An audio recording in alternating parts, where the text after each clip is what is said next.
बघितलं ते लोक माझ्या अब्रूचा पंचनामा करतील ना. सोड मला. माझा काना मोडला वाटतं. बरं जाता करा मला तो मला माझाच करा. बघूया तू माझी थट्टा करतोस का रे? आज उद्या 2 बाटल्या पियावे मी. तरी सगळा शिटीच आहे. नाही तर काय नवटाक पावशेर पीत आहे. पण लोकांना पुऱ्या बाटल्या टमाटे दाखवतात. त्यांचा तमाशा आणि तुम्हा सभ्य बेवड्यांचं काही नाटक. ए नाट्या शिमग्याला मुंबईवरून येणाऱ्या चाकर मानायची नाटकं बघतोच ना रे तू. उत्सवाला 3-3 अंकाला नाटक काढतात. किती? 30. पण त्यांचा 4था अंक मात्र मुंबईला जाईपर्यंत चालू असतो. हो तर अहो 4थ्या अंकातली काय एकेकाची ऍक्टिंग असते लोकांची फुकट करून. तुमचा 4था अंक मात्र मेकअप न लावता रोजच चालू असतं. कोण घ्या तुझा सोमना का मला काढला त्या बरा झाला. पण मी म्हणता आपल्याला झपात नाही तर ताकदीच्या बाहेर घ्यावीत का म्हणतो ना. बबड्या हे तुझं म्हणणं मला पटलं. लेका तू कधी कधी ना न पिताय शाळेसारखा बोलतोस.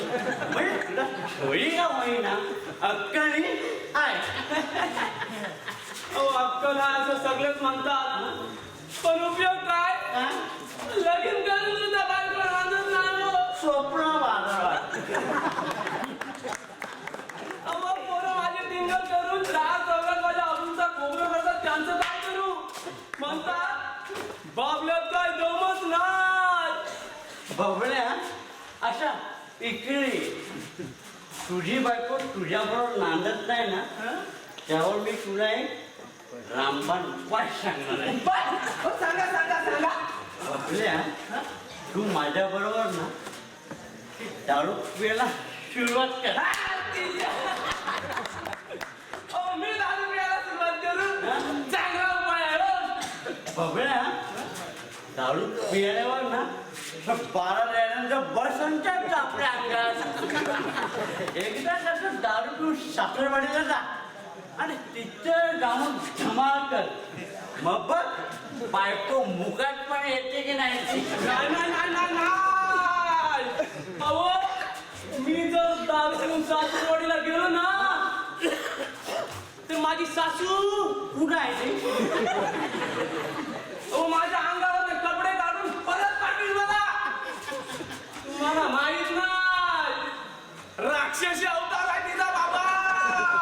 बबड्या हे तर मला पहिलं वाटलं माहित आहे. पण बबड्या तू तुझ्यात ऐकले का? काही दम नाही तुझ्यात. मी बघ आदर्श शिक्षकाचा आदर्श मुलगा. कधी धडपडत नाही ना कधी पडत. आणि कोण काय बोलेल ना त्याचा विचार सुद्धा करत नाही मी.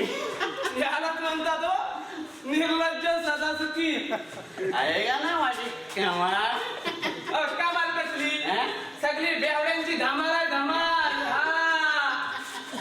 माझ्यासारखा ना सभ्य बेवडा बेवडा सभ्य अहो सभ्य कसला सभ्य बेवडा तो बेवडा नाही. पण मला एक शंका आहे हो. शंका कसली रे शंका? अहो इतका तुम्ही टाईट होऊन पण दारू न प्यालेल्या माणसाप्रमाणे तुम्हाला बोलायला जमता कसा? बबड्या आपला घरात पितात का पिण्याचा स्वांग करतात रे? तुला काय वाटतं रे? मला काय आहे ना बाबा. तोंडाचा वास येतो ना वाचकन. हा तोंडाचा वासच सारा धोका देतो. नाही तर आपण पितो ना हे कुठल्या बापाला सुद्धा कळत नाही. बबड्या अलीकडे बीट मासाची दारू कुठं मिळत नाही ना रे.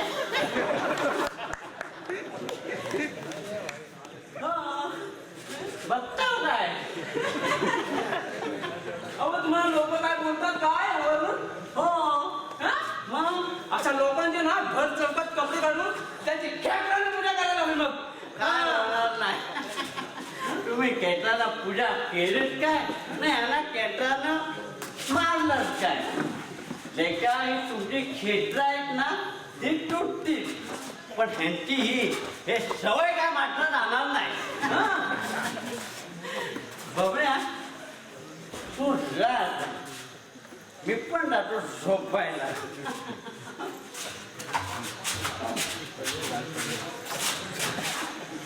बघूया जाऊ.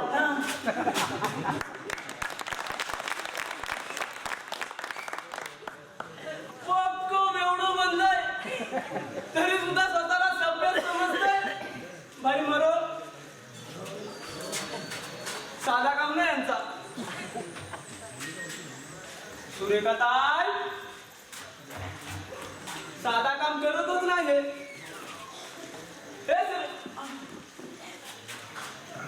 काय रे बाबा कुठे गेला होतास? हो गेला होता कुठं? अहो इला शाळेजवळचा पुलावरून मास्टर काढत चालला होता. म्हटला एखाद्या वेळेला खाली बसलायचा म्हणून घेऊन आलो त्याला. दादा कुठे आहे तो? आज गेलाय. झोप असला तर झोपून दे. उतरली का आपणच उठल. पप्पाचे कुठे गेले तू? गणेशची औषधं आणायला गेलेत बाजारात. सुरेखा ताई तेव्हा शपथ सांगतो मी. पप्पाजींची पुण्याई मोठी म्हणून गणेश वाचला हो. नातेच्या कड्यात पडलेल्या माणसाची हाडू बी हातास लागत नाही अशी लोक म्हणतात. बाकी काही नाही रे. कसा कोण जाणे डोळ्याच मार लागलाय. डोळे बरे होतील त्याची काळजी नको. त्या बाबल्या मुलाची जबान कधी. अरे मेघराज ये ये बाबा ये ये ये. आता पुढे ये पुढे ये. अरे त्यात वाटेकडे डोळे लागले होते. कोणाचे? माझे रे हिचे. बरं आता मी निघता. अरे पण तू आल्यावर लगेच का निघाला? त्याचं काय हाय. माझी बायको जरी नांदत नसली ना तरी दुसऱ्याचा संसार जोडायची सवय आहे माझी. मी काय बोलतोय ते तुमच्या दोघांच्या बी लक्षात आलंच नाही ना. बाबा, मला तर माझ्या तर लक्षात नाही आलं. अरे मग कळायचं कवा अक्षदा डोक्यावर पडल्यावर. यावेळी बाप्पाची पण गरज नाही आहे. तवा आणि हे ह्याच्यात आहे. तेव्हा तुम्हा दोघांना मनातलं बोलण्याची संधी हीच आहे हो.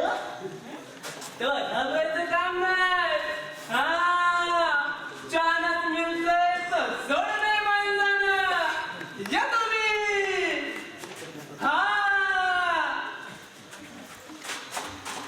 आणि हो जाता जाता एकच सांगता. प्रेमाच्या दुधाला कट काढता काढता धर्माची लक्ष्मण रेषा ओलांडून दूध तू जाऊ देऊ नका. येतो मी.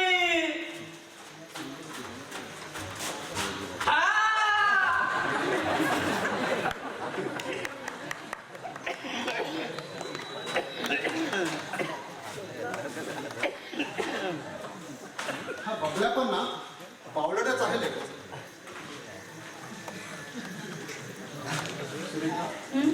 आता मामा कुठे दिसत नाही? गणेशची औषधं घेऊन येतो म्हणाला. पण मामांकडे तर पैसे नव्हते. मग पैशाचं काय केलं मामा? आता काय सांगू तुला.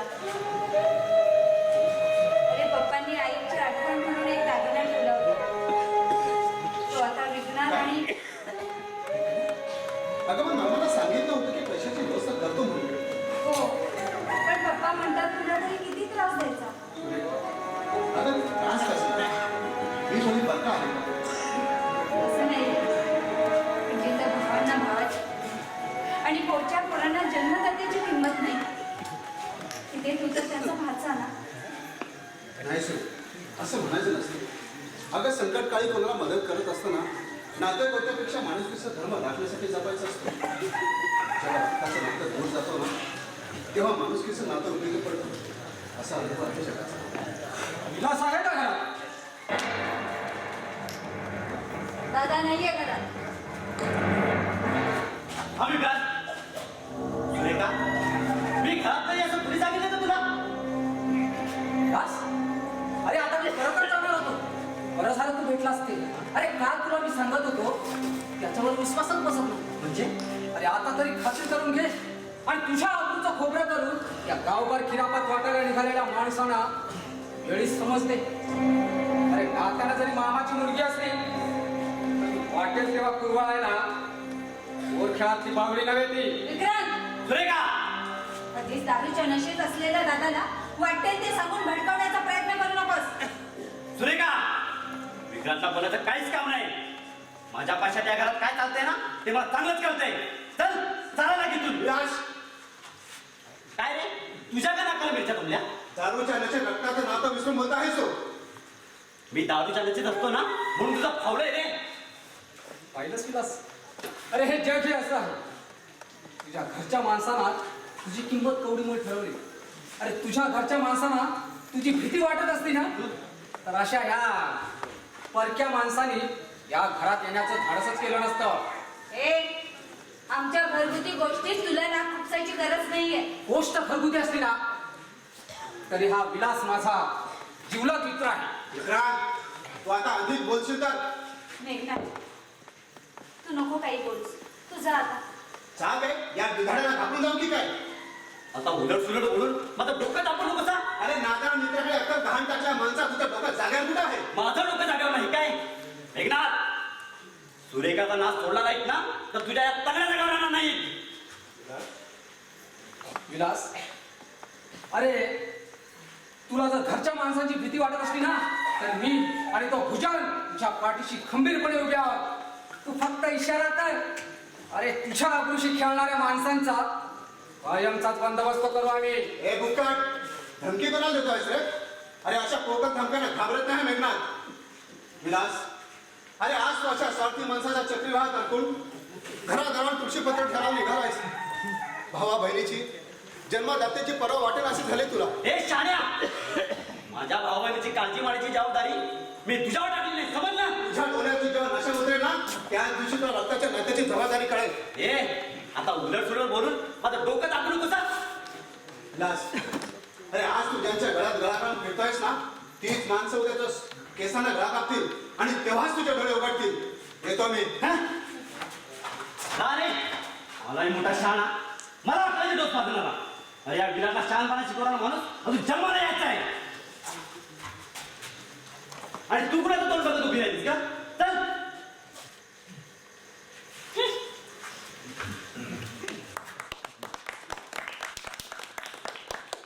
विलास अरे तुझ्यासारख्या आणि माणसाची अबरू मातीला मिळवायचा प्रयत्न दिसतोय का?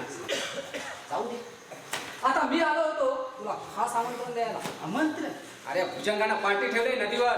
अरे पहिल्या घराचा पेटता माल मागावा काय धनगरवाड्यावर गेले. खास मला येता येणार नाही रे. काय रे? अरे मी सकाळपासून टाईट आहे आज. अरे जास्त झाली तर त्याला आहे ना सांभाळायला. अरे त्या राम्या सुताराला पाठवलाय नदीवर मासे मारायला आणि शिवाय 4 गावठी कोंबडे. अरे तू आला नाहीस तर मग खाणार कोण? मी काय बकासुरचा अवतार वाटलो की काय तुम्हाला? तुम्ही लोक आहात ना, तुम्ही लोक करा पार्टी. अरे आपण दोघेही गेलो नाही ना तर त्या भुजंगाला वाईट वाटेल. म्हणून माझा आग्रह आहे तू तिथपर्यंत तरी यायला हवास. अरे वाटल्यास तू नकोस रे. पिऊ नकोस. अरे सत्यनारायणच्या पूजेला जायचं आणि तीर्थप्रसाद न घेता परत यायचं हे कसं शक्य आहे? पण हो तुम्हा लोकांच्या आग्रह खातारी येईना मी, पण माहिती घे. ठीक आहे जशी मर्जी. नक्की पण हे बघ नक्की हा. नक्की. चल मी वाट बघतो. हो चल बाय. चल थांब दादा. काय चालवलीस तुम्ही? काय चालवलंय मी? तुझं आणि विक्रांतचं बोलणं ऐकलंय मी. आमचं बोलणं तुम्हाला ऐकायला लाज नाही वाटत तुला? या घरात कुणाशी बोलण्याची नव्हे तर कुणाचं तोंडही बघण्याची इच्छा नाही माझी. अरे असं काय वाईट केलं आम्ही तुझं? वाईट नाही तर मग काय चांगलं केलं? माझ्या आयुष्याचा सत्यानाश केला तुम्ही लोकांनी. अरे देवा, तुझ्या डोक्यात हे कोणी काय भरवून ठेवलंय? कधी कोणी माझ्या सुखाचा विचार केलाय? तुझ्या सुखाचा विचार करायला घरच्या माणसांचे विचार तुझ्या मनाला कधी पटतच नाही.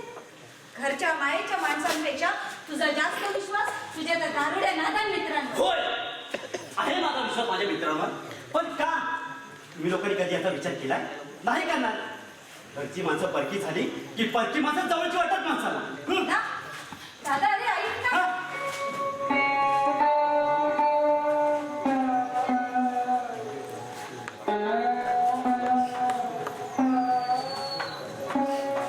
ताई ए ताई, गणेश अरे एकटा कशाला बाहेर गेलास? हा? हळू, बैस. कशाला असं एकटा बाहेर गेलास? हा? अगं अंगणात बसलो होतो उघड्यावर, बरं वाटतं. ताई आता दादा बोलत होता ना तुझ्या बरोबर? हो पण आता तो आज नाही. मला कळत नाही ताई, दादाचा माझ्यावरती इतका राग का? मी त्याचा चुलत भाऊ आहे म्हणून का? नाही असं काही नाहीये. माझ्या दुर्दैवानं माझ्यावरती असा प्रसंग आल्यापासून दादाने एका शब्दानं विचारले नाही मला. विचारायला तो घरात असतोच कुठे?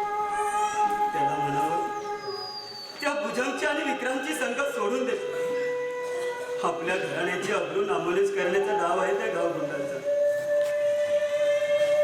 हे बघ तू आता जास्त बोलू नकोस, नाही तर तुझ्या डोळ्यांना त्रास होतो. हा? अगं मला माझ्या दुःखाचं काहीच वाटत नाही, पण आपल्या पप्पांना काय वाटत असेल याचा विचार करतो नाही. अगं परमेश्वराने माझ्या आयुष्याचा असं खेळखंडोबा करण्याऐवजी त्या अपघातात जागच्या जागी मरण आलं असतं ते बरं झालं असतं. असं बोलू नये गणेश. अगं बोलल्याने काय होते नाही, मरण मागून मिळत नसतं हे कळते मला. पण मला वाटतं त्या अपघातात जागच्या जागी मरण आलं असतं तर 4 दिवस मायेची माणसं रडली असती. पण माझ्या त्रासातून कायमच्या सुटला असतात तुम्ही. नाही गणेश असं वेड्यासारखं बोलू नकोस. अरे कुठल्याही गोष्टीची कमतरता भासू न देता औषध उपचार करू आम्ही. थोड्याच दिवसात तुला पूर्वीप्रमाणे दिसायला लागेल. हा अगं माझं मन मला सांगते माझे डोळे कायमचे गेले. रडू नको गणेश, त्रास होईल तुला. शांत हो गणेश. अगं आंधळा म्हणून उभं आयुष्य काढावं लागणार आहे मला.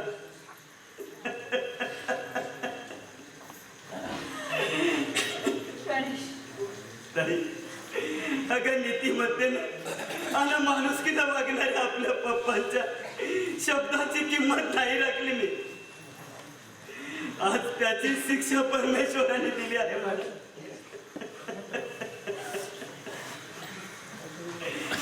या अपघातापूर्वी विचाराचं आणि संयमाचं बंधन मानत नव्हतो मी. डोळ्यासमोर एकच विचार, सरळ मार्गाने नाही जमलं तर आड मार्गाने, चांगल्या नाही तर वाईट मार्गाने खूप पैसा कमवायचा आणि आपल्या दारिद्र्यावरती सूड उगवायचा. पण गणेश नीतिमत्ता पायदळी तुडून वागणाऱ्या माणसाला कधीच यश मिळत नाही. बरोबर आहे. अगं मी आपल्या दारिद्र्यावरती सूड उगवायला गेलो, पण त्या देवानं मात्र माझ्यावरती सूड उगवलाय. गणेश नको रे रडू. असं आंधळा म्हणून लाचारीचं जीवन जगण्याचे पाले आले माझ्यावर. अरे विधी देखील टाळण्याचा माणसाने कितीही प्रयत्न केला ना तरी दैवापुढे त्याला जाता येत नाही. तू चल बरं आत पड. आणि हे बघ डॉक्टरना खात्री देत आहे, एकदा का तुझ्या डोळ्यांचं ऑपरेशन झालं ना की तुला पूर्वीप्रमाणे दिसायला लागेल. हा चल. अगं डॉक्टरांना तसं सांगावंच लागतं. अगं घटकेनंतर मरणाऱ्या माणसाला सुद्धा तू बरं होशील असं डॉक्टर सांगत असतात. पण पण ताई हं? अगं पप्पा कुठे गेलेत ग? तुझी औषधं आणायला गेली. बर तू असं कर, तू इथेच बेस. हा मी तुझ्यासाठी काहीतरी खायला आणते. हा एक वेळ काही खाल्लं ना त्यांना तर मरण नाही तो. दादा माझ्या खिशातल्या पैशाचं पाकिट कुणी काढलं? हा कुणी काढलं? तुझ्या पाकिटाबद्दल आम्हाला काय माहित? काय रे या आंधळ्या? तू घेतलास माझं पैशाचं पाकिट? दादा तू घेतलास? अरे दात तरी का उघडत नाही तुझी? डोळ्याबरोबर वाचायला गेली तुझी. दादा दादा अरे तू मला विचारतोय? तुला नाही तर कळला.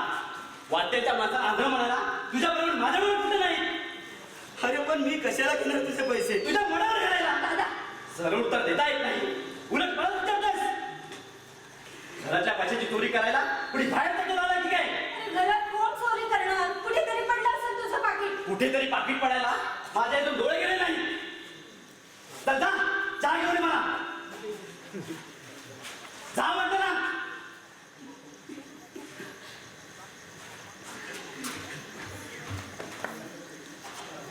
आता उतारा घेतल्याशिवाय पाकिट कुठे पडले ना ते दाखवायचं नाही. काय रे या आंधळ्या? तू घेतलं माझं पाचशे पाकिट? तू घेतलंस? बोल. अरे दादा मी नाही घेतलं तुझं पैशाचं पाकिट. अरे अरे आज तर गेल्याने मिळतं ते खाऊन चोरी करण्यात पण तेवढी वाटली का सगळ्यांची? अरे दादा माझे केस सोड दादा. अरे मी खरंच सांगतो दादा. अरे तुझ्या पैशाच्या पाकिटाबद्दल मला खरंच माहित नाहीये. तुला माहित नाही काय? बोल बोल. दादा तुझ्या औषध आणण्यासाठी घेतले का पैसे? बोल. दादा मी खरंच सांगतो दादा. बोल. मी आपल्या आईची आणि काकीची शपथ घेऊन सांगतो. नरकात जाऊ दे त्या. फक्त पैशाबद्दल बोल. अरे दादा असं कसा रे तू उलट्या कागदाचा? जिच्या उदरात आपण जन्म घेतला अगं त्यांच्याबद्दल असं बोलायला तुझी जीभ धजावते तरी कशी? हे आंधळ्या, तू मला सांगायला शिकू नकोस. फक्त पैशाबद्दल बोल. अरे मला नाही माहित तर मी काय बोलू? तुला माहित नाही काय? बोल बोल. बोल. दादा नको दादा दादा बोल. दादा माझ्या पैशाचं पाकीट. दादा बोल. दादा दादा दादा आई कोण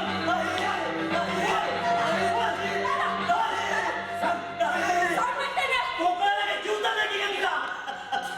अरे माणूस आहेस की माणसाचं कातडं बांधलेलं सैतान आहेस? जनावराला मारावं त्यासाठी तर तू गणेशला मारलास. गणेश लागलं का रे?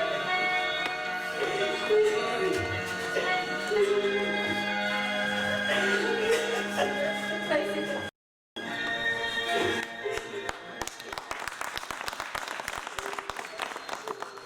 दादा अरे वडील भाऊ असून सुद्धा पाठच्या भावंडांची का असं सात जन्माच्या वैराप्रमाणे वाटतोय? तुम्ही भाऊ नव्हे, वडील आहात तुम्ही. वडील माझे. वडील भावाचा मान राखावा, त्याला उलट बोलू नये म्हणून आजपर्यंत कधी बोलले नाही. पण आता वेळ आलीये दादा, तुझ्यातली माणुसकी संपलीये. अरे गणेशच्या डोळ्याला मार लागल्यापासून कधी एका शब्दानं त्याची विचारपूस केलीस तू? त्याचे डोळे कायमचे फुटले ना तरी परवा नाही मला. एकाचे डोळे फुटले ना ते बरं झालं. डायरेक्ट कुणी भिकारी द्यायला. अरे दादा अरे माझ्यावर असा प्रसंग आला असला तरी मी भिकारी नाहीये. मी भिकारी नाहीये. तुझ्यासारख्या कर्मचारी त्याला कोणी भिकारी घालणार नाही. पांढऱ्या पायाचा कपल गंध आहेस तू. आणि तू जन्माला आलास आणि स्वतःच्या आई बाबा बरोबर मला माझ्या आईला पण तू मोकळा झालास. अरे परवा त्या खड्यात बसलास त्याच वेळी तुझा जीव गेला असता तर तुझ्यापासून जग पडलं असतं. दादा दादा नको रे असं निष्ठुरपणे बोलूस. भाऊ आहे आपला तो. तुला का?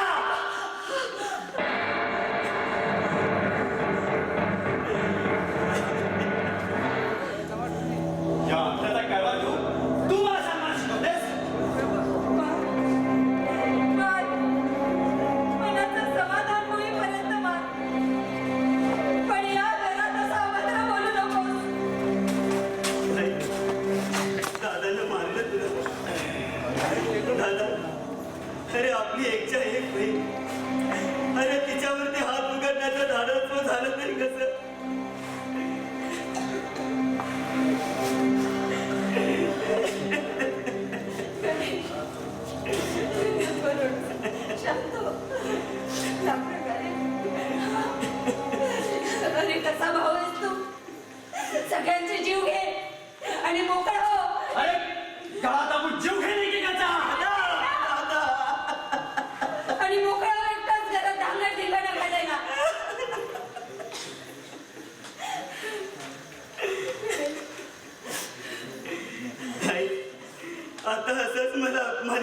जगावं लागणार आहे. नाही.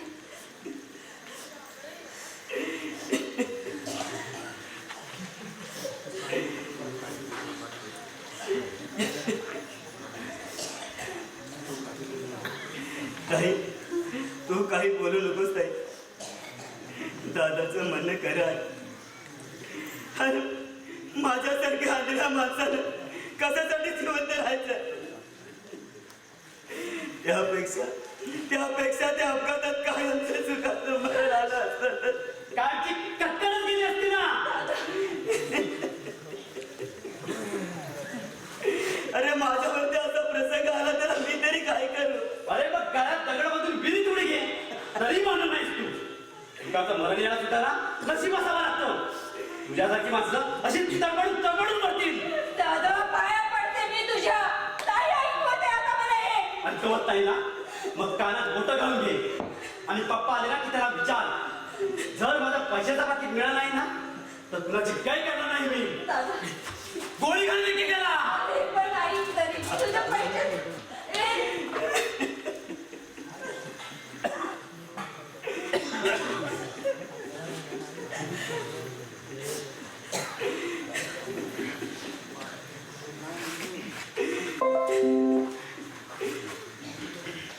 गणेश, दादाचं बोलणं जास्त मनाला लावून घेऊ नकोस हं?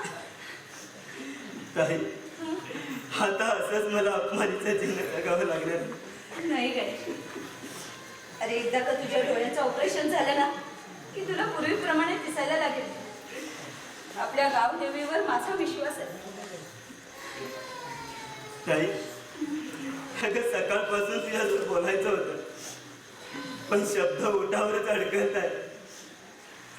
नाही, पण तुला तरी किती त्रास द्यायचा मी. अरे, त्रास कसला? बोल ना. हं? रात्री माझ्या डोळ्यात औषध घातलं नाही. रात्रभर मला झोप लागली नाही. अगं सारखं तळमळत होतो मी. रात्री माझ्या डोळ्यात औषध घालायला विसरलीस का ग? ताई, अगं बोलत का नाहीस तू? बरोबर, माझ्यासाठी सारखं तुला राबावं लागतं म्हणून राग येत असणार माझा. नाही रे, रागावले नाही मी तुझ्यावर. अरे त्याचं काय झालं माहितीये का, तुझं डोळ्यात घालायचं औषध आहे ना ते संपलं. आणि औषध आणायला पप्पांकडे पैसे नव्हते. विचार करून करून पप्पांनी रात्र जागवली आणि मग आईचा दागिना घेतला आणि तो विकून तुझी औषध आणणार. बघितलं, माझ्या रूपाने दुर्दैव ठार मारून बसलं या घरात. आता आपल्या घरातून लक्ष्मी जायला निघाली. नाही रे गणेश, नको असं बोल. तू चल बरं, आत पड. चल उठ आधी. नको जास्त त्रास करून घेऊ. सगळं ठीक होईल. मी सांगते. नको रडू.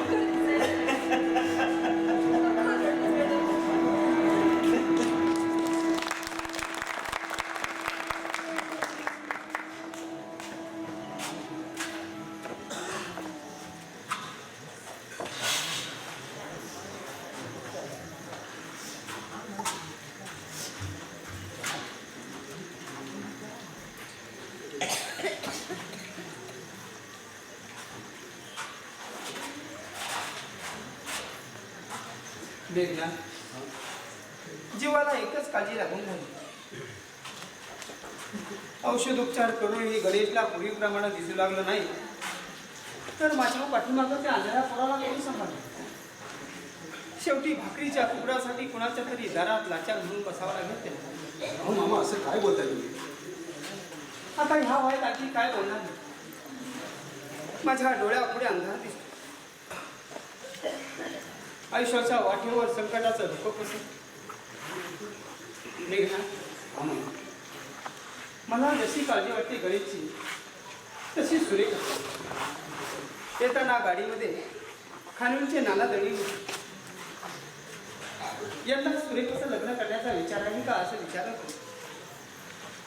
मनाला न पडणारं उत्तर दिलं मी काय, पण सारखं डोक्यामध्ये तोच विचार चालला. अहो सगळं काय ठीक होईल. मी आहे ना तुमच्या पाठीशी. अरे तुझा आधार वाटते मला. पण जिथं आभारच नाही तिथे तू तरी कुठं कुठं झुगडा लावला. शेवटी नशिबाचे भोग हे ज्याचे त्यानेच भोगली पाहिजे. मेघनाथ, पण तू अजूनही एका गोष्टीवर माझा पूर्ण विश्वास आहे. प्रेमानं माणसाकडे पाठ ठेवली तरी देव त्याच्या पाठीशी उभा राहतो. होय मग. अहो तो देव तुमच्या पाठीशी उभा राहिला आहे. डॉक्टर जोशीने गणेशच्या डोळ्यांचं ऑपरेशन करायचं ठरवलं. हो ते काय म्हणाले म्हणजे अहो पप्पांजींसारख्या एका आदर्श शिक्षकाच्या आणि एका देव माणसाच्या संकटकाळी आम्ही उपयोगी पडलो नाही त्या माणूस म्हणून जगण्यात अर्थ तो काय होता. असं कोणी डॉक्टर असं होतं. मेघनाथ, आयुष्यात असे काही क्षण येतात दुःखानं रडावं की आनंदानं हसावं तेच काही कळत नाही. नाहीतर कुठं डॉक्टर जोशी आणि कुठं नाही. मामा आईने 25,000 रुपये दिले. तुम्हाला द्यायला सांगितलं. 25,000? हो. भावाच्या पोराच्या औषधपाण्यासाठी कुठून काढलं तुम्ही कर्ज? मामा अहो मामा ज्यांच्याकडून काढले असेल त्यांना परत दे म्हणा. माझ्यासाठी माझ्या बहिणीनं कर्जबाजारी व्हावं हे माझ्या मनाला काही पटत नाही. अहो मामा हे कर्ज नाही तुमच्या लेखीची ठेव आहे असं समजून घ्या म्हणाले. तुझ्या बोलण्याचा अर्थ कळला नाही. कसं सांगू तुम्हाला मामा.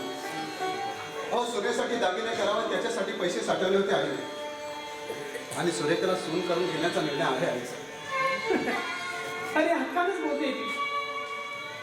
पण माझ्या या अशा परिस्थितीमध्ये मी आणखी किती दिवस तुला लग्नासाठी थांबण्याचा आग्रह करू. अहो मामा त्याचा इतक्यातच विचार करण्याची घाई नाही. तुम्ही प्रवासाला आला आहात आंघोळ करून घ्या आणि काहीतरी खाऊन घ्या. थांबा. सुरेखा हे सुरेखा अरे तू बाई मी घेतो आंघोळ. पप्पा तुम्ही केव्हा आला? आता बघत काय बसलीस. त्याला आतमध्ये घेऊन जा पाणी काढून दे आणि त्याला काहीतरी खायला दे. खूप तकलीफ दे. नाही तुम्ही बसा बोलताय. बसा बोल मामा. मी घेतो पाणी काढून. बसा कसा बोलत बसा. घेतो की. जमेल ना? हो हो.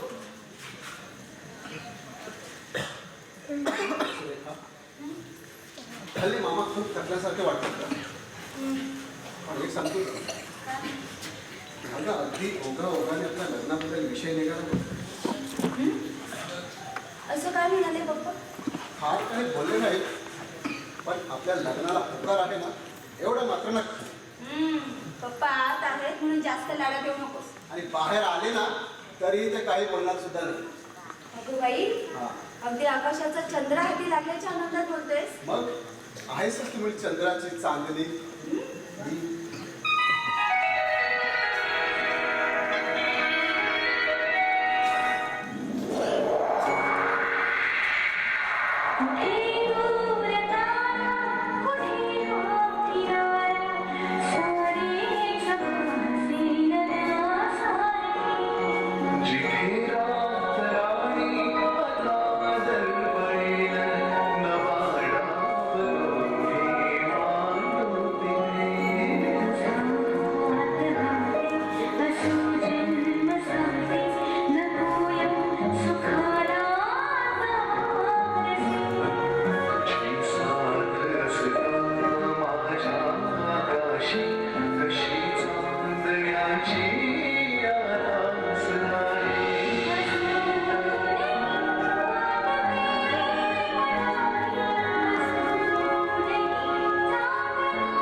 लग्नाआधी हा लाडी गोडीने गप्पा मारणारे तरुण तरुणी हा एकदा का डोक्यावर अक्षता पडल्या हा.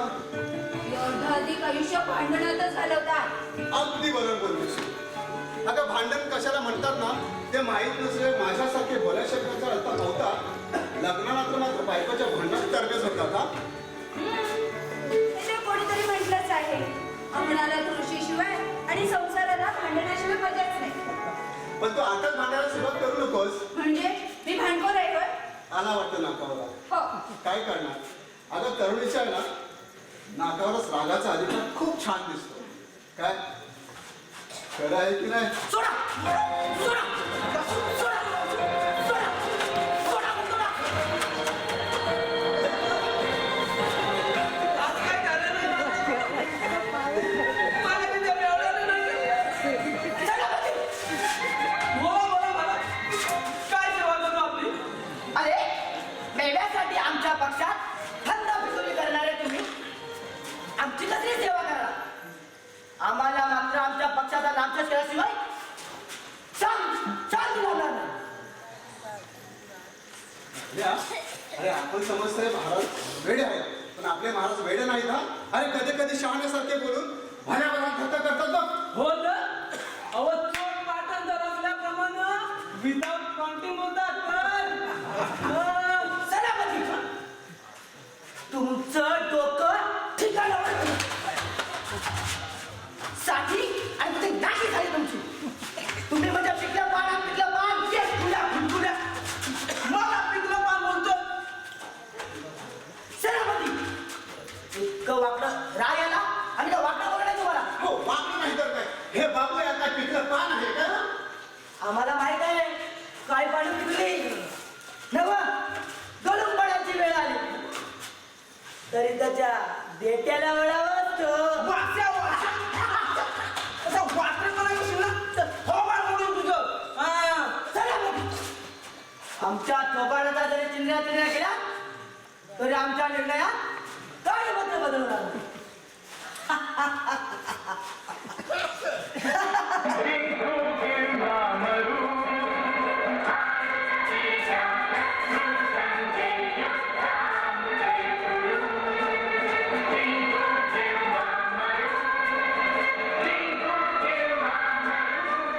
अशी प्रतिज्ञा आमची. बाबल्या, अरे महाराज कुठल्या तरी सॉरी दिलं वाटतं. जीवाची संबंध बाळगता वासू गल्लीच्या नाक्यापासून सह्याद्रीच्या दऱ्याखोऱ्यापर्यंत रानोमान भटको आम्ही. परंतु आमच्या लाडक्या राणीला शत्रूच्या कचाड्यातून सुखरूपपणे सोडून आणू. आईला आता हे काय नवीन लग्न? महाराजांची राणी कुठली हो आणि तिला कुठल्या उपट तुम्हाला पळवलं? माझी लाडकी राणी जिच्या स्वागतासाठी पृथ्वीवरील सारी फुलं आपल्या देहाच्या पायघ्याला घालणार असतात. जिच्यावर अक्षता टाकण्यासाठी पावसाच्या धारा असतात. जिच्या दर्शनानं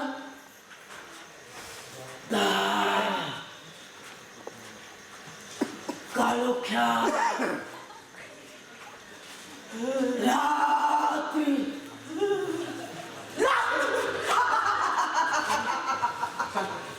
प्रकाश पडतो. ती माझी राणी इंद्राच्या दरबारातून कशी मुरडत चमकत लचकत पृथ्वी तळावर येत आहे. आणि स्वर्गलोकीचे सगळे देव डोळ्यात पाणी आणून निरोप देतात. अरे बाबल्या, महाराजांची राणी भाग्यवान दिसते गोवा. बघा बघा ती बघा आले माझी लाडकी राणी. कुठे एकदम जवळ आली. ओ महाराज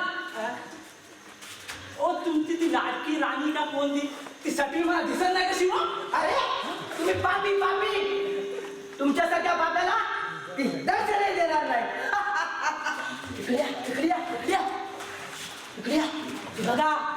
ती बघा समोरच्या पिंपळाच्या झाडावर बसून माझी एकांतात वाट बघते. अरे बाबल्या, कोण आहे तिकडे? मला तर कोणच नाही दिसत तिकडे. ओ महाराज अहो, त्या पिंपळाच्या झाडावर बसलेली ती तुमची राणी नव्हे. अहो ते वाटवाल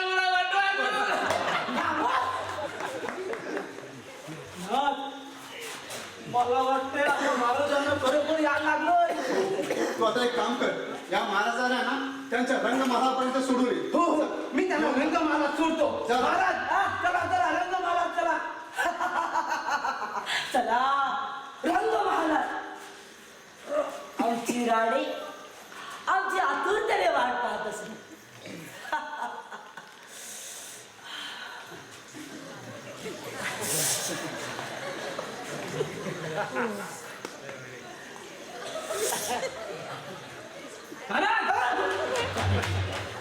चला रंगमाला चला चला रंगमाला रंगमाला आमची राणी आमची आतुरतेने वाट पाहत असेल.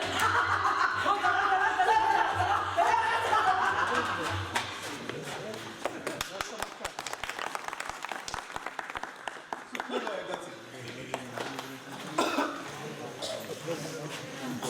सुरेखा ए सुरेखा सुरेखा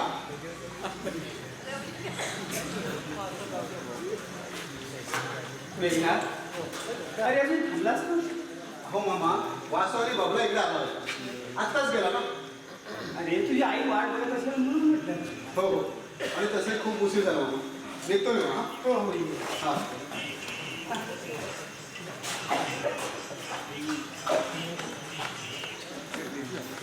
सुरेखा अगं तू विलास आला नाही घरी दादा येऊन गेला.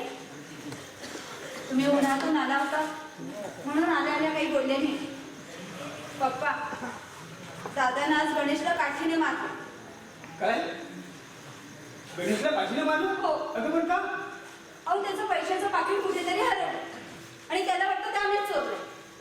हे आपल्याप्रमाणे अवघड जग भासते ते.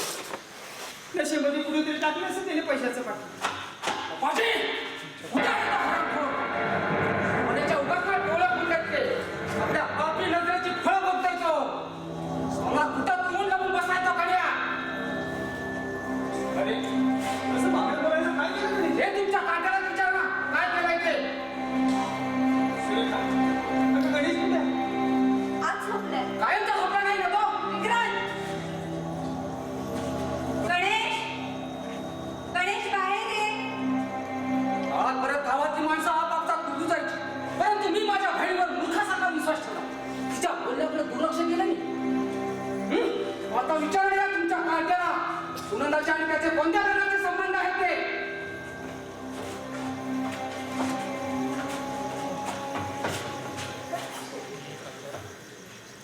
गणेश अरे हा विक्रम काय म्हणतो? विक्रांत मध्ये ते खरं आहे पप्पा. आमचं दोघांचं एकमेकांवरती प्रेम होतं. अहो जन्माची जोडीदारी म्हणून मी तिची निवड केली होती. पण आता माझ्यासारख्या आंधळ्याकडून तिला कसलंही सुख लाभणार नाही. तेव्हा तिचा मार्ग तिला मोकळा आहे. हे तुझ्या घरचीच्या खोडा. सुनंदाची अब्रू लुटून नामानिवाला होत राहतोस काय? अरे सुनंदाला दिवस गेले आणि त्या पापाचा धनी तू आहेस तू. गणेशाने काय असं ऐकण्याची बळी माझ्यावर आणण्याऐवजी त्या औषधात डॉक्टरांनी खातात. नाही पप्पा, आता त्या मुलीला काय करायचं? हे खोटं आहे पप्पा, हे खोटं आहे. या विक्रांतचं काहीतरी कपट कारस्थान असावं. आमचं दोघांचं एकमेकांवरती प्रेम असलं तरी नीतिमत्तेची लक्ष्मणरेषा आम्ही ओलांडली नाहीये. माझ्यावरती विश्वास नसेल तर स्वतः सुनंदाला भेटून विचारा. काय विचारायचं? अरे 3 महिने गेले उलटून असा सुनंदानं आपल्या तोंडात जाऊन गेलाय. सुनंदाला सांगितलं? होय होय सुनंदानं सांगितलंय.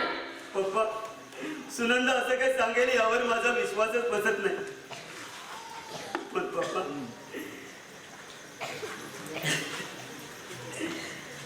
पप्पा खऱ्या खोट्याची शहानिशा करायला माझे डोळे धड नाहीये. पण मी खरंच सांगतो, मी माझ्या आईची शपथ घेऊन सांगतो की या विक्रांतने केलेला आरोप खोटा आहे. खोटा आहे पप्पा. सुनंदा सांगते ते खोटं आणि तू तेवढ्या खऱ्या बापाचा काय. आता तिलाच घेऊन येते मग बघतो काय करायचं ते.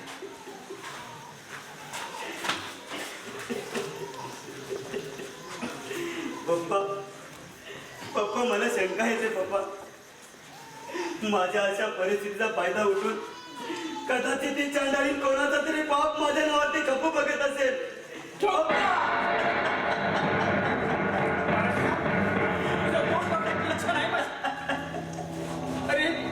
विश्वास होता तुझ्यावर, पण तू विश्वासघात केला. या जगामध्ये तोंड दाखवायला जागा ठेवली नाहीस. आता मीच कुठे जातो तोंड घेऊन. पप्पा पप्पा पप्पा पप्पा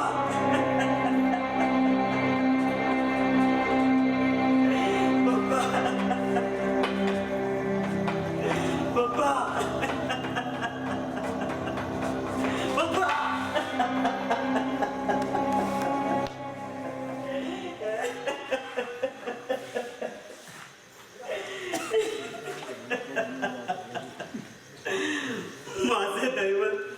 माझं दैव आणखी किती प्रकाराने माझा छल करणार आहे कोण झाले.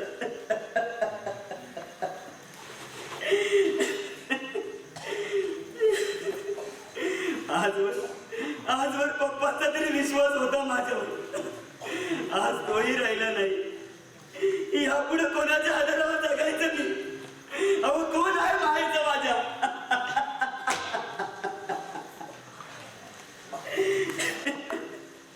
हे पापी स्वार्थी जग मला सुखाने जगू देणार नाही, मला सुखाने जगू देणार नाही. मी घसा फोडून जरी सांगितलं की या विक्रांतने केलेला आरोप खोटा आहे, खोटा आहे बाबा, खोटा आहे, पण माझ्यावरती कोणीही विश्वास ठेवायला तयार नाही. हे आई, आई बाबा, तुम्ही मला 6 महिन्याचा असलेला का सोडून गेला बाबा. आता माझ्यावरती कोण विश्वास ठेवला.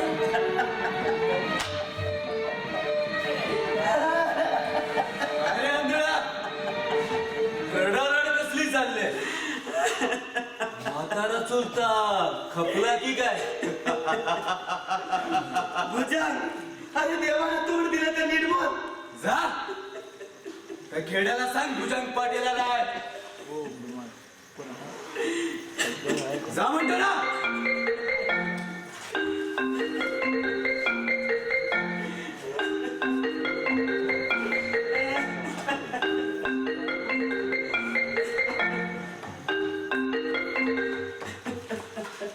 हा बोल विक्रांत.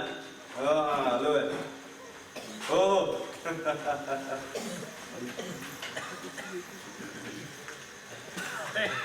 नाही आजूबाजूला कोणी नाही. अगदी गोड बोलून पप्पाजींना पटवण्याचा प्रयत्न करतो. तुम्ही तिकडे पार्टीची जय्यत तयारी सुरू करा. साल्याला अशी अक्कल करू कायमचा लक्षात राहायला पाहिजे.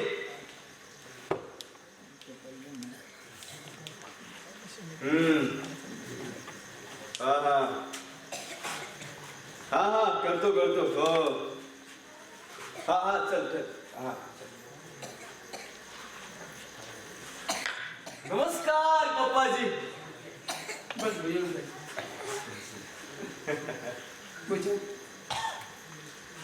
तुझ्या पैशाची सोय अजून काही झाली नाही नाही पप्पाजी, आज पैसे मागायला नाही आलो तुमच्याकडे. त्या नालायक विक्रांच्या नादाला लागून त्या दिवशी नको नको ते बोललो तुम्हाला, ते विसरून जातो. मला खात्री आहे उशीर लागेल, पण तुमच्यासारखी देव माणसं कोणाचा कर्ज बाकी ठेवणार नाही. तुझ्या अरे तू बोलतोस एवढा विश्वास वाटते माझ्यावर. होय पप्पाजी. अहो माणसाच्या जन्माला येऊन माणसाला ओळखू शकलो नाही तर 4 पायाच्या जनावरांनी आपल्यासारख्या माणसात फरक तो काय. पप्पाजी आज माणुसकीची नवी पायवाट मिळण्याचा प्रयत्न करणार आहे मी. माझ्या प्रयत्नाला यश आलं तर तुमच्यावर असलेल्या कर्जावरही पाणी सोडायला तयार आहे मी.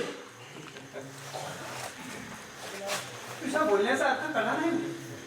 मला माहित आहे पप्पाजी, आपल्या गावात आमच्या घराण्याचं किती वर्चस्व आहे ते. 5-10 माणसं दिवस रात्र राबतायत. अहो लक्ष्मी माझ्या हाताखाली पाणी भरते. खरं तर अशा घराण्यासोबत सोयरीक जोडायला कोणी हसत मुखानं पुढे, परंतु यावेळी आपल्या घरंदाजपणाचा विचार करून आपल्याशी सोयरीक जोडण्याचा, मायचं नातं जोडण्याचा विचार आहे माझा. तुला नक्की काय म्हणायचं तेच कळत नाही मग. पप्पाजी तर सुरेखा संबंधानं बोलतोय मी, हे लक्षात यायला होतं तुमच्या. सुरेखाच्या संबंधाला म्हणजे मुलगा असं गोंधळून जाऊ नका. असं लग्न झालंय. हा आता आमच्या घरात लग्नाचा आहे माझा सावत्र भाऊ वासू. डोक्यात विचित्र मारतो, पण काळजी नको. एकदा लग्न झालं की अशा पोरांची डोकी येतात आपोआप तळावर. तुम्ही कसलीही चिंता करायची नाही. अहो दोन्ही बाजूचा खर्च मी करेन. मोठ्या काटामाटात करूया लग्न. सुरेखाच्या आयुष्याचंही सोनं होईल आणि तुमचं हे 18 दारिद्र्यही संपून जाईल. लग्न हे एक पवित्र बंधन आहे. दोन जीवाची जन्मगाठ बांधून 7 जन्माचं नातं जोडण्याचा तो एक मंगल क्षण आहे. पैशाच्या लोभानं मी माझ्या पोरीच्या आयुष्याचा सौदा करणार नाही. आपल्या जन्माचा जोडीदार ती आपल्या इच्छेप्रमाणात निवडेल. पप्पाजी, अहो गावातल्या सगळ्या सुरेच्या मुलीत आणि सुरेखात फरक आहे. ती शिकलेली असली तरी तुमच्या शब्दाच्या बाहेर नाही ती. म्हणूनच म्हणते मी तिच्या आयुष्याचा सौदा करणार नाही. असं घाईघाईनं निर्णय नाही घेता सावकाश विचार करून उत्तर द्या. अहो कोण्या दरिद्री माणसाच्या घरी मुलीला देऊन आयुष्यभर दरिद्रीच्या चटके सहन करायला लावण्यापेक्षा कोणा श्रीमंत घरची सून व्हावी, सुखाच्या गादीवर आरामाचं जीवन जगावं असं नाही वाटत तुम्हाला? सुखाची शिदोरी ज्याच्या त्याच्या नशिबात असते. तेवढीच की त्यांना न मागता मिळते. पप्पा, मी सगळं बोलत तुमचं ऐकलंय. त्या वासू सारख्या वेड्याबरोबर ताईचे लग्न लावून द्यायला ताई काही लुळी पांगली नाहीये किंवा आजही उघड्यावर पडलेली नाहीये. गण्या अरे आज ती उघड्यावर पडली नसेल, पण वेळीच माझ्या कर्जाची परतफेड झाली नाही तर तिच्यासह तुम्हा सर्वांना उघड्यावर पडायला लागेल. तसं काय? अरे हे रातघर माझ्या स्वाधीन करून रस्त्यावर भीक मागावी लागेल. अरे तुझ्यासारख्या अंगाला भीक मागून पोट भरणं सोपं, पण सुरेखासारख्या तरुण मुलीला तिची अब्रू सांभाळणे कठीण. भुजान नादान माणसा, अरे तुझा आणि विक्रांतचं काल दारूच्या नशेत पुन्हा ऐकलंय नाही. अरे असे वागलेले एक दिवस किडे पडून मरशेल. चालतो वेलतोंड वाटेल ते ऐकून घ्या. तुझ्या दारात आलो नाही मी. भुजान आता शेवटचं आणि अखेरचं बजावून करतो तुला. सुरेखाबद्दल एक शब्द जरी उच्चारलास ना तर कायमचा पांगळा करून ठेवेल तुला. सुरेखावर या दोन कवड्याची पापी नजर आहे. म्हणूनच त्या वासुबरा लग्न करण्याचं कारण सध्या विक्रांतनं सुचवलं या दोन कवड्याला. खोटे नाटे आरोप करशील तर संकट ओढून घेशील स्वतःवर. संकटाची फळं तुझ्यासारख्या महापाप्याला मला नाही. सकाळ माझी वाट ओढून माझ्याशी तेडी बात करण्याचा धाडस करतोय तू. एक दिवस तुझ्याकडे बघावंच लागेल. पप्पाजी, मला वाटलं मी सुचवलेल्या मार्गाने वाटचाल करून अंगावरल्या कर्जातून मुक्त व्हाल तुम्ही, पण दारिद्र्यात कुचात राहण्याची सवय झालेल्या तुमच्यासारख्या लाचार माणसाच्या नशिबात ते सुख नाही.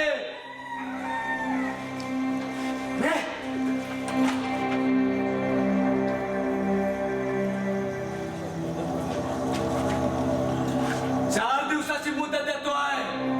किती? 4. घेतलेल्या कर्जाची व्याजासकट परतफेड केली नाही ना तर आजच्या आपण बदला घेण्यासाठी दारावर भेट बघायला लावेल तर पाटलाच्या वडिलांचं नाव लावेल मी. अरे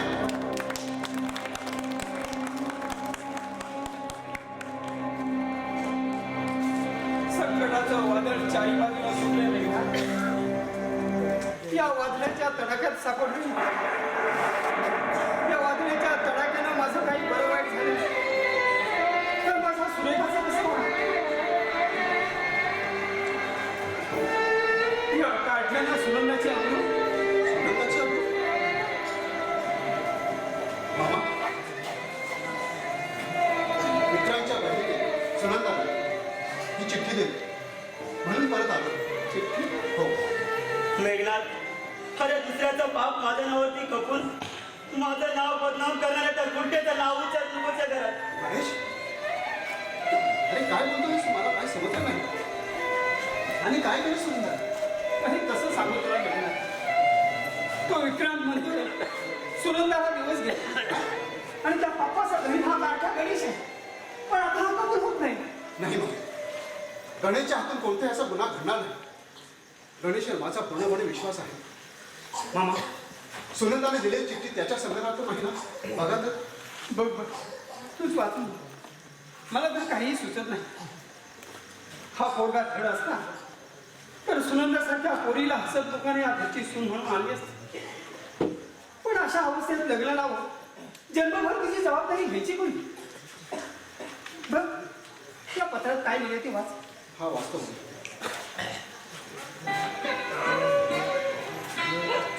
म्हणून पप्पाजींना माझा सावकार नमस्कार.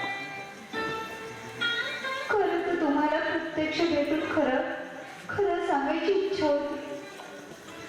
परंतु विक्रांत दादाने मला घराबाहेर करण्याची बंदी केली आहे. त्यामुळे त्याची नजर चुकून ही चिठ्ठी देत आहे. माझं गणेशवर प्रेम आहे.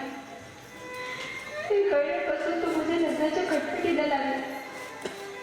त्यामुळेच मी गणेशच्या बाळाची आई होणार आहे असं खोटं सांगितलं दादा. तुमचा गैरसमज होऊ नये म्हणून ही चिठ्ठी दिली.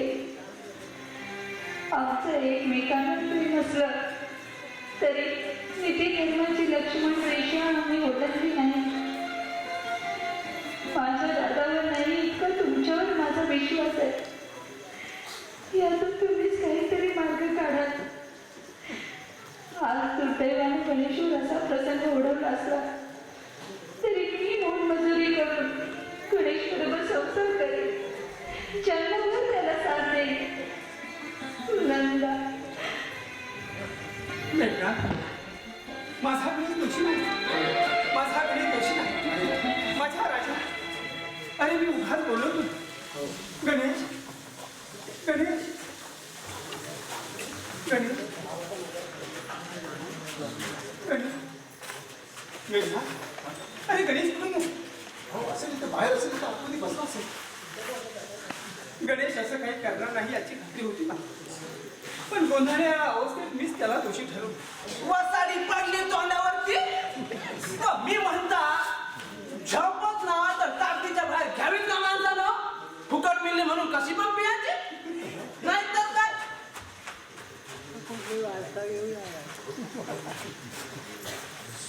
हे घ्या, इलाजचं पाकिट. वाकड्या फणसाजवळ पडलं होतं. पाकिटातल्या गीता वहिनीच्या फोटोनं ओळखलं मी. हा, अरे हा, हेच पाकिट. विलासच आहे ना मामा? हो हो. आणि गणेशने चोरलं असं समजून विलासनं त्याला काठीने मार. साऱ्या चांगली सोड पडेल एकेकाची. मला हृदय पाठीला म्हणून मला मारण्याचा कट असतं काय? काय झालं विलास? चुपायच नाही. आता त्या विक्रांना धडा शिकवल्याशिवाय हा विलास स्वस्त बसणार नाही आता.